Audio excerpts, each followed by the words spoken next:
যত দিন যাচ্ছে ইন্ডিয়ান সেন্সর বোর্ড কিন্তু সবালক হচ্ছে। হ্যাঁ, এটা আমরা আগেই দেখেছি। কারণ ইন্ডিয়ান সেন্সর বোর্ডে আগে যেসব রুলস অ্যান্ড রেগুলেশনগুলো ছিল, অন্তত ভায়োলেন্স সিনেমার ক্ষেত্রে সেই অনেক রুলস অ্যান্ড রেগুলেশন কিন্তু চেঞ্জ হচ্ছে। এবং সেটা আরো একবার প্রমাণ করলো কিন্তু এই কিল মুভিটা। কিল কিন্তু কোথাও অ্যানিমেলকে ছাপিয়ে চলে গেল। আমি আগেই বলেছিলাম যে এই ছবি কিন্তু বিষ্ণু শ্রেষ্ঠার বাস্তব জীবন কাহিনীর ওপর। বিষ্ণু শ্রেষ্ঠার বাস্তব মানে অফিসিয়াল বায়োপিক এটা নয়। কারণ অফিসিয়াল বায়োপিকের পারমিশন একমাত্র হিমেশ রেশমিয়ার কাছে আছে। এটা জাস্ট ওটার একটা আদলে, গল্পটার আদলে বানানো হয়েছিল। তো সেই কিল মুভি দেখতে বসে এটা বোঝা গেল যে ব্রুটালির সমস্ত সীমা পার করে দিয়েছে এবং অ্যানিমেলকেও কোথাও সন্দীপ রেড্ডি ভাঙ্গার যে এতদিনকার অহংকার ছিল যে ইন্ডিয়াতে সবথেকে বেশি মানে ভায়োলেন্স সিনেমা সে বানিয়েছে, সেই সেই সন্দীপ রেড্ডি ভাঙ্গার অহংকারটাকে কোথাও নিখিল ভাট ধাক্কা দিয়ে দিল। নিখিল ভাট বলতে কিল সিনেমার যে ডিরেক্টর। অবশ্যই কিল সিনেমা থেকে ইন্ডিয়ান বা বলিউড ফিল্ম ইন্ডাস্ট্রি একটা হার্ডকোর নতুন হিরো পেল। অবশ্যই সেই হিরোর নাম হচ্ছে লক্ষ।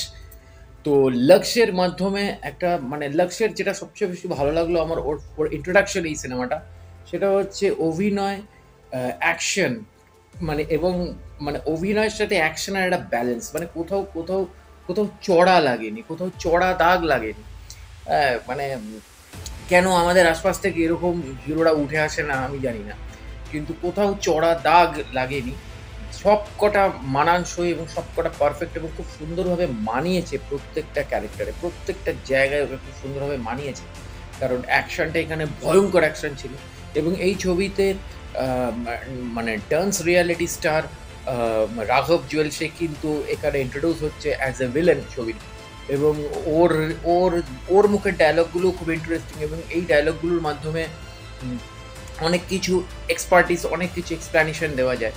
যেমন রাঘবের মুখেই বিখ্যাত ডায়লগটা রয়েছে যে ऐसा कोई मारता है क्या। তো এই একটা ডায়লগ ऐसा कोई मारता है क्या, এই একটা ডায়লগেই কিন্তু পুরো সিনেমার ডেফিনেশন, পুরো সিনেমার ডিজাইন, পুরো সিনেমার যে ফ্যাক্ট সেগুলো বেরিয়ে আসছে। আদতে বাস্তব গল্পটাও তাই। বিষ্ণু শ্রেষ্ঠা এরকমভাবেই 40 জন ডাকাতের ওপর একা ভারী পড়েছিল 2রা সেপ্টেম্বর 2010-এ মৌরিয়া এক্সপ্রেসে, চিত্তরঞ্জন এবং আসানসোলের মাঝখানের জঙ্গলে। তো বিটুইন দ্য চিত্তরঞ্জন আর আসানসোলের জঙ্গলের মধ্যেকার যে 40 জন ডাকাতের উপর একা একটা কুকরি নিয়ে যে অ্যাকশন করেছিল বিষ্ণু শ্রেষ্ঠা, সেটাই এই গল্পে পুরো একটা সিনেমা জুড়ে। এবং সিনেমার ডিউরেশন খুবই কম। অ্যানিমেলের ডিউরেশন যেখানে প্রায় 3 ঘন্টা পার করে চলে গেছিল, সেখানে কিন্তু এখানে মানে সিনেমার মানে কিল সিনেমার ডিউরেশন 1 ঘন্টা 55 মিনিট। মানে ডিরেক্টরের মূল ফোকাসেস ছিল অ্যাকশন সিকোয়েন্সের উপর, মানে অত বেশি সময় নষ্ট করেনি এবং সেটা খুব দরকার ছিল। কারণ আজকের যুগটা এতটাই ফাস্ট হয়ে গেছে, সেই ফাস্ট যুগে বেশিক্ষণ হ্যাজালে গল্প ঝুলে যেতে পারতো। সেই কারণে খুব ফাস্ট গল্পটাকে এগিয়ে নিয়ে গেছে। এবং এখানে যেহেতু বাস্তবে বিষ্ণু শ্রেষ্ঠার এটা একটা বিষ্ণু শ্রেষ্ঠর অফিসিয়াল বায়োপিক নয়, যেহেতু সেহেতু বিষ্ণু শ্রেষ্ঠা জাস্ট মানে একজন মানে গোর্খার নায়ক ছিলেন, কিন্তু এখানে একজন এনএসজি কমান্ডার দেখানো হচ্ছে লক্ষ্যের ক্যারেক্টারটাকে।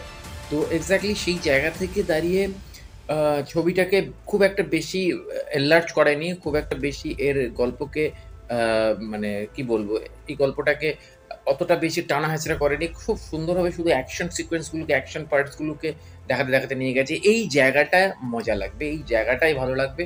কারণ ইন্ডিয়ান ফিল্মের ভাষা চেঞ্জ হচ্ছে, এখন আর শুধু রোম্যান্টিসিজমের ওপর অনেকটা হয় আর কি।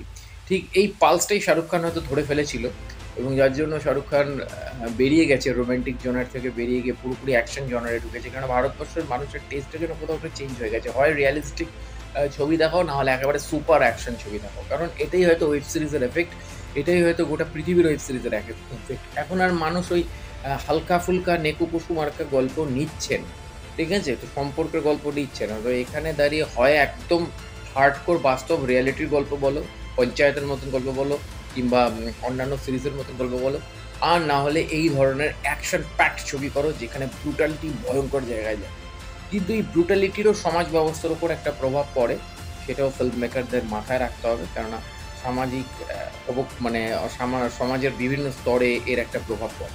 তো যাই হোক, সেটা আমার জ্ঞান দেওয়ার সাবজেক্ট নয়। আমি এখানে কোনো জ্ঞান দিতে আসিনি। কিন্তু এটা আমার মনে হলো বলে বললাম। কিন্তু কিল ছবি দেখাটা দরকার। কারণ অ্যাকচুয়ালি সর্বপ্রথম হচ্ছে বিষ্ণু শ্রেষ্ঠর বাস্তবটা জানাটা দরকার। অনেকের, যেহেতু এটা অফিসিয়াল বায়োপিক নয়, কিন্তু তবুও এখানে একটা হালকা ঝলক রয়েছে। একই গল্প, একই প্যাটার্ন, ঠিক আছে? বিষ্ণু শ্রেষ্ঠর কাহিনী আমি আমার অন্য চ্যানেলে দিয়েছি। আপনারা দেখে নিতে পারেন, আমার এডুকেশন চ্যানেলে রয়েছে। তো এক্সাক্টলি কিল একটা জবরদস্ত ছবি হয়েছে। প্রত্যেকের দেখা উচিত। তো অবশ্যই আমার চ্যানেলটি সাবস্ক্রাইব করে বেল আইকনের অল নোটিফিকেশন অন করে জুড়ে থাকুন। দেখা হচ্ছে পরের ভিডিওতে। আর অবশ্যই নিখিল ভাটকে থ্যাঙ্কস যে এরকম ধরনের একটা ছবি নিয়ে এলো মার্কেটে। অবশ্যই দেখা হচ্ছে পরের ভিডিওতে। নমস্কার।